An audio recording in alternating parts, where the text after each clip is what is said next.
Hello friends, आज मैं नई वीडियो लेकर आई हूँ। इसमें मैं आपको बताऊँगी, मैंने इससे पहले आपके लिए बताया था कि सिग्निफिकेंट फिगर्स होती क्या है, उनका एडिशन, सब्सट्रैक्शन, मल्टीप्लिकेशन, डिवीज़न क्या प्रोसेस है, वो सारा कुछ बताया।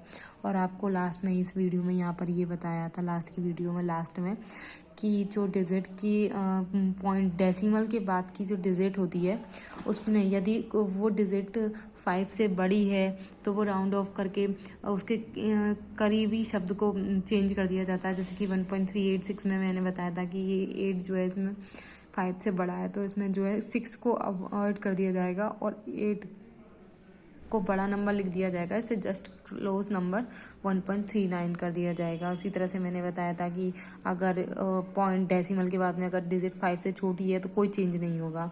ठीक है, ऐसे ही मैंने इसके लिए बताया था और यहाँ पर भी यही बताई थी बात। तो चलो अब हम नेक्स्ट बात आगे बात करते हैं, डायमेंशनल एनालिसिस। आखिर में डायमेंशनल एनालिसिस करते कैसे हैं, चलो बात करते हैं डायमेंशनल एनालिसिस है क्या है और कैसे करते हैं। Often while calculating there is a need.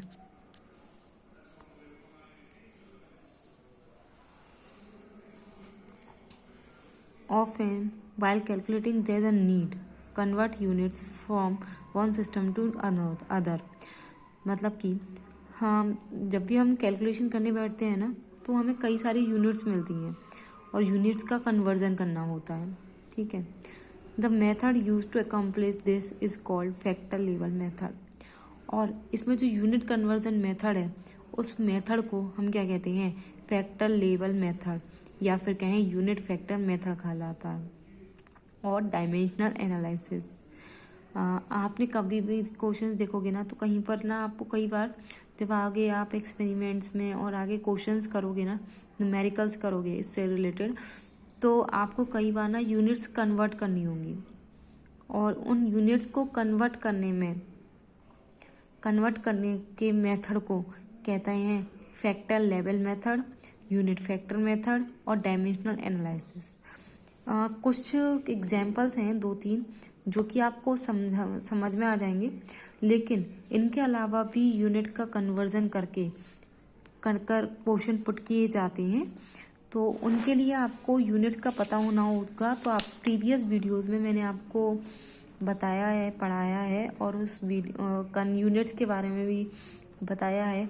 उनके कन्वर्जन में कौन कौन सी चीज़ें वो याद होनी चाहिए, उस टेबल के बारे में मैं आपको एक बार और रिमाइंड करा देती हूँ, ये वाली, जिसमें आपको ना कई बार ये पीको, नैनो, माइक्रो, मिली, सेंटी, बेसिकली इनमें से जो ये लगा हुआ ना निशान बन रहे हैं, ये इस तरह का, ये ज़्यादा इम्पोर्टेंट है। मोस्टली इनसे ही क्वेश्चन पूछ लिया जाता है कि फेमटो की पावर कितनी होती है, 10⁻⁻15 की होती है। ये चीज़ें याद होनी चाहिए, ये आपको बहुत बहुत हेल्प करेंगी। और कुछ चीज़ें हैं, कुछ फॉर्मूलाज हैं, कुछ यूनिट्स हैं जो आपको पता होनी चाहिए। कुछ मैं आपको अभी फ़िलहाल बता दे रही हूँ इन एग्जाम्पल के थ्रू, जो इस बुक में 3 एग्जाम्पल दे रखे हैं एनसीईआरटी के में। कुछ मैं आपको आगे आगे जैसे जैसे क्वेश्चन आते जाएंगे मैं वैसे वैसे आपको बताती जाऊंगी। ठीक है, और कुछ अपनी तरफ से भी आप डालिए, लिखिए अपने नोट्स में, ताकि आपको हेल्प मिले पढ़ने में। एंड आप इससे पहले मैंने एक प्रीवियस वीडियो डाला था जिसमें कि मैंने क्वेश्चंस डाले थे आपकी प्रीवियस वीडियोस पर बेस्ड एनसीईआरटी के, जिनमें से क्वेश्चंस बनते हैं मेरे अकॉर्डिंग या फिर आए भी हैं कई सारे। तो आप उन क्वेश्चंस को करिए और बताइए, कमेंट में आंसर दीजिए कि आपके आखिर में कितने क्वेश्चन सही हुए और कितने नहीं। यदि आपको ये लगता है कि उन क्वेश्चंस के अलावा भी कुछ और थोड़े डिफरेंट क्वेश्चन डालने चाहिए थे तो मैं नेक्स्ट टाइम और भी अच्छे डालूंगी, ताकि आपको मेरी वीडियो से आपको हेल्प मिले। बट आप कमेंट ज़रूर कीजिएगा कि उनमें से आपके कितने सही निकले, कितने नहीं निकले। और मैंने एक क्वेश्चन भी पूछा है उसमें कि AZT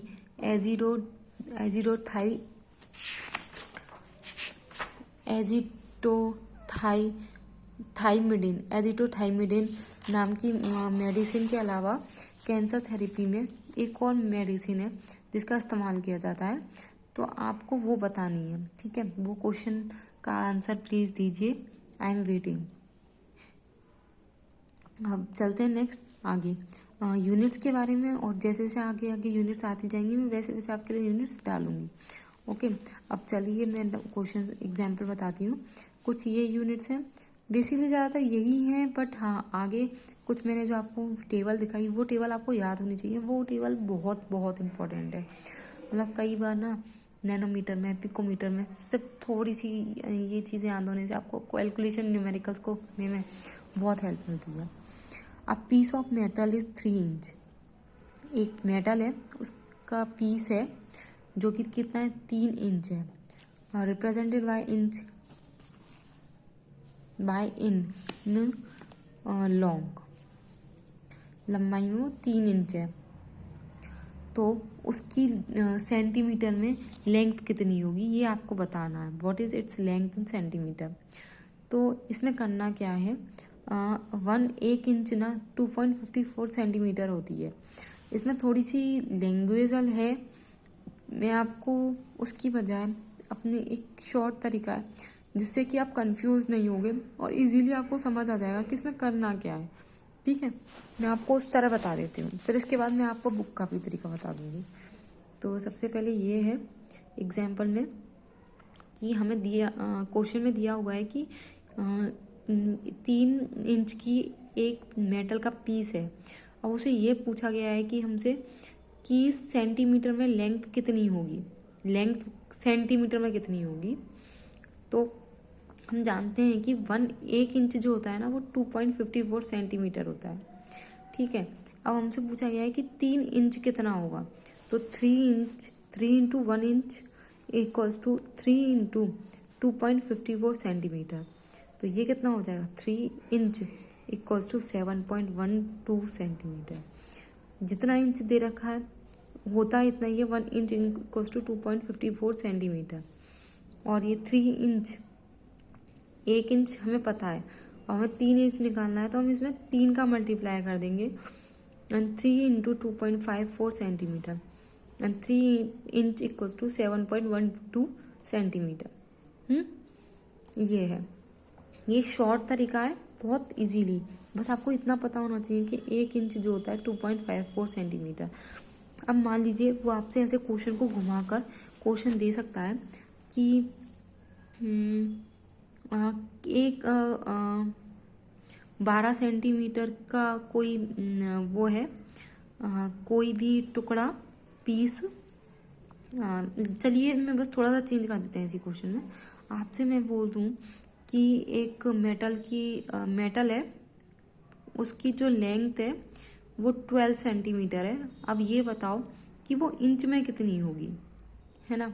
तो उसमें बस चेंज इतना करना होगा कि हमें जो 12 सेंटीमीटर जो दे रखी है उसे हम बस इंच में चेंज करेंगे। ठीक है, बस इतना करना होगा। क्वेश्चन ज़रा सा घुमा दिया जाता है और वहीं हम घूम जाते हैं।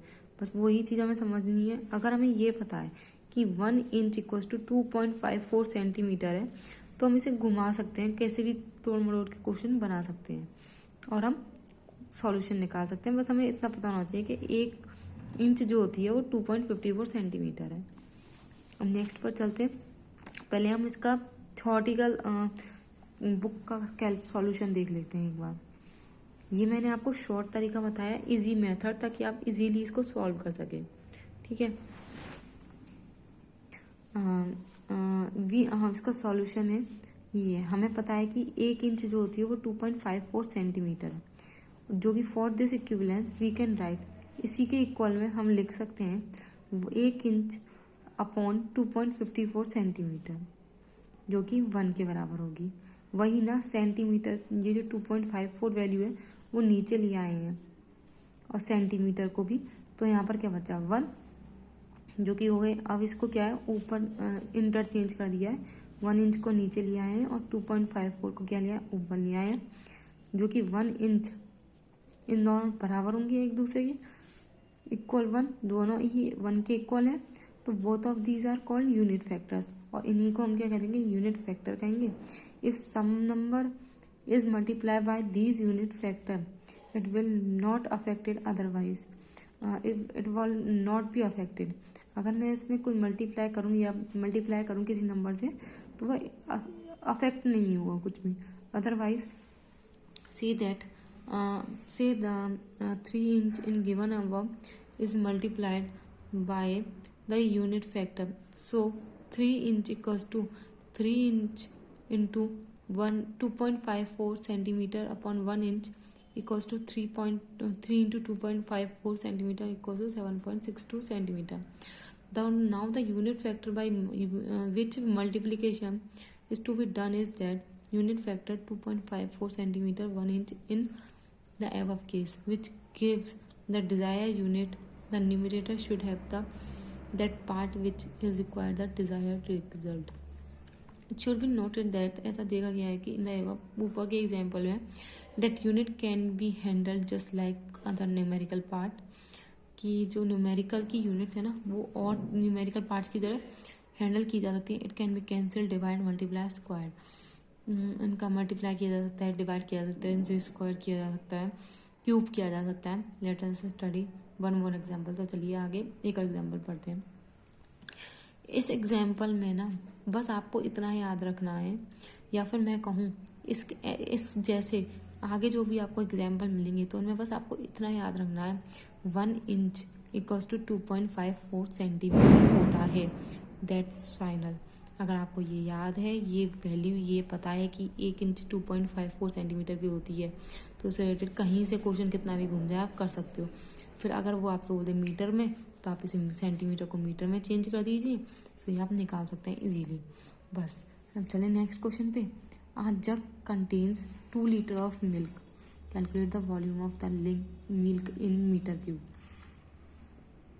एक जग में 2 लीटर दूध है, ठीक है. अब उसका वॉल्यूम बताना है हमें मीटर क्यूब में, ठीक है. तो हमें पता है कि चलिए इसको मैं इधर बताती हूँ. इसमें थोड़ा बुक में ना एक्चुअली में थोड़ा कॉम्प्लिकेट तरीके से दे रखा है, जिसे समझाना मेरे लिए थोड़ा टफ पड़ रहा है. मुझे आता है लेकिन मुझे समझाना नहीं आ रहा कि मैं इसे कैसे समझाऊँ.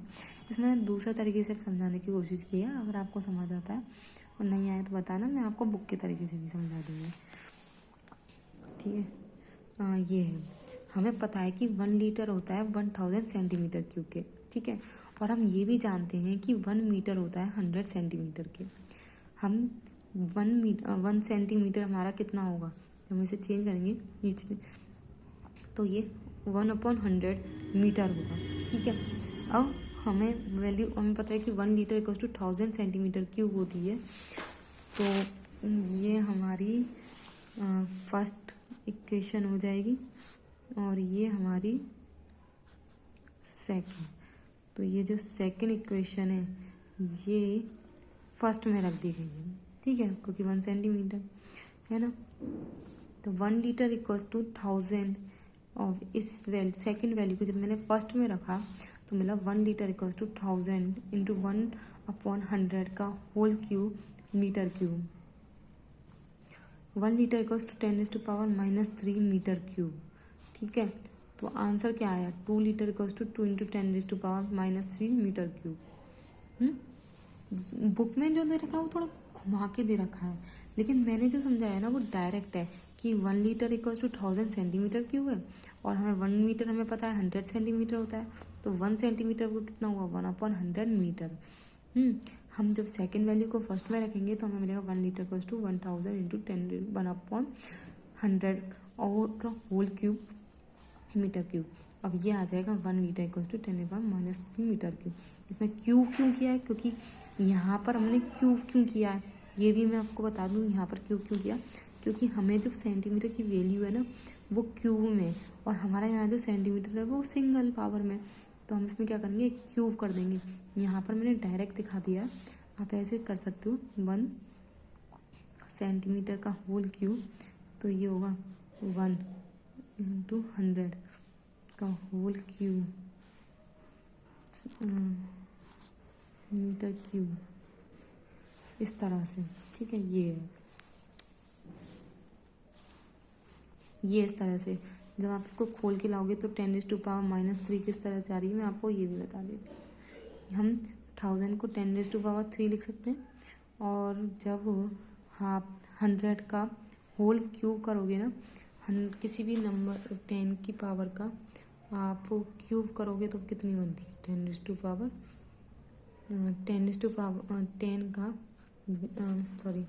10 का आप क्यूब करोगे तो कितनी होगी? 1000। इसी तरह से आप 100 का कैसे आती है ये? 10 इंटू 10 इंटू 10, 3 बार मल्टीप्लाई 10। लेकिन जब हम 100 का होल क्यूब करते हैं तो कैसे? 100 इंटू 100 इंटू 100। ठीक है, अब इसमें 1 और 0 कितनी? 1 2 3 4 5 6, 1 2 3 4 5 6। अब इसको आप पावर की फॉर्म में लिख सकते हो 10। ठीक है, और 0 कितनी है टोटल हमारी? 6। ठीक है, ये ऐसा हुआ है।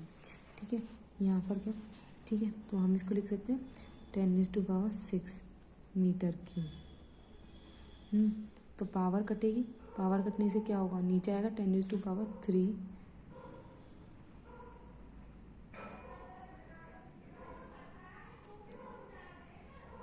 Metre cube. ठीक है, अब ये आ जाएगा, पावर को तो मैं ऊपर लेकर जाऊंगी तो 10⁻³ मीटर क्यूब, ये फॉर्म आएगी। और जब हमें क्वेश्चन में 2 लीटर दिया हुआ है मिल्क और उसे हमें वॉल्यूम वॉल्यूम में मीटर क्यूब में वो वॉल्यूम कितना होगा, तो हम बताएंगे 2 इंटू 10⁻³ मीटर क्यूब। ठीक है, अब हम चलते हैं नेक्स्ट एग्जाम्पल की वो बुक। और आपको ना बस 2 टर्म से याद होनी चाहिए। एक ये कि 1 लीटर होता है 1000 सेंटीमीटर क्यूब के और 1 मीटर इक्वल्स टू 100 सेंटीमीटर के। मैंने आपको इस बुक का इस तरह से ही बताया है, बस इसमें थोड़ा घुमाया हुआ है जो कि मुझे भी थोड़ा कंफ्यूजिंग लगा। जब मुझे ही नहीं कंफ्यूजिंग हो रहा था तो मैं आप लोगों की सोचा कि आप लोग भी कंफ्यूज हो गए, इसलिए मैंने दूसरा तरीका ढूंढा था कि मैं आपको ईजिली समझा सकूँ। ठीक है, आपको ना समझाया तो आप कमेंट भी कर सकते हैं। अब बात करते हैं थर्ड एग्जाम्पल की। How many second there in 2 days? एक दिन में 2 दिन के अंदर कितने सेकेंड्स होते हैं? आपने अपनी चाइल्डहुड में या फिर आपने छोटी क्लासेस में आपने पढ़ा होगा कि इसमें थोड़ा सा घुमा के दिया है। यहाँ पर भी वही चीज़ हुई है। क्वेश्चंस का सॉल्यूशन बहुत इजी तरह से है, बस यहाँ थोड़ा कॉम्प्लिकेट करके दिया है। मैं आपको इजी वे में बताती हूँ। आपको पता है एक दिन के अंदर कितने दिन होते हैं? 1 डे में कितने घंटे होते हैं? 24 आवर्स होते हैं, ये तो आपको पता ही होगा। और इन 24 आवर्स में कितने मिनट होते हैं? तो हम बोलेंगे 60 मिनट। और अगर मैं इसकी बोलूं कि एक दिन में कितने सेकंड होते हैं, तो हम 60 का मल्टीप्लाई करेंगे, क्योंकि हमारा 1 मिनट के अंदर 60 सेकंड होते हैं और 60 मिनट के 60 सेकंड 60 सेकंड से मल्टीप्लाई करेंगे तो हमारा क्या बैठेगा? ये 24 36 44 45।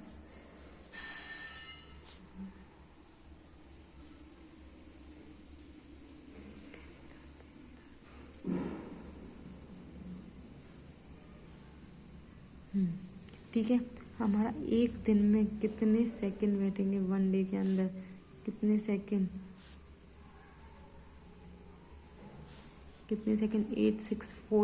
86,400 सेकंड। ठीक है, लेकिन अगर मुझे 2 दिन का निकालना है तो मैं क्या करूँगी? 2 इंटू 1 डे,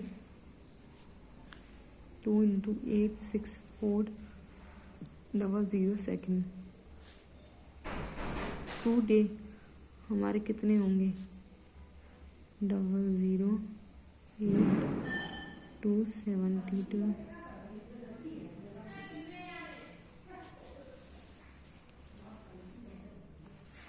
ठीक है, बस इसमें ये है कि 2 दिन के अंदर कितने सेकंड्स होते हैं। तो 1 घंटे में, 1 दिन के अंदर 24 आवर्स और 24 आवर्स 1 मिनट में कितने, 1 घंटे में कितने मिनट होते हैं? 60 मिनट। और 24 मिनट्स का अगर हमें 24 आवर्स का निकालना है तो 60 का मल्टीप्लाई करेंगे। अब 1 मिनट में कितने सेकंड होते हैं? 60 सेकंड। तो टोटल एक पूरे दिन में कितने सेकंड्स होंगे? 86,400।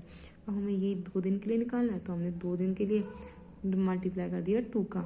या फिर ऐसे कहो कि एक दिन का तो 86,400 है, 1 डे का 86,400 400 है। अगर मैं दूसरा दिन मतलब दो दिन हो जाएंगे तो एक और दिन ऐड हो गया, एक और दिन ऐड हुआ तो रहेंगे तो सेकंड सेम 400। तो हमारे कितने हो जाएंगे, इससे टोटल करोगे तो 1,72,800 ये होगा। ठीक है, सेकंड्स। अब चलते हैं नेक्स्ट पर।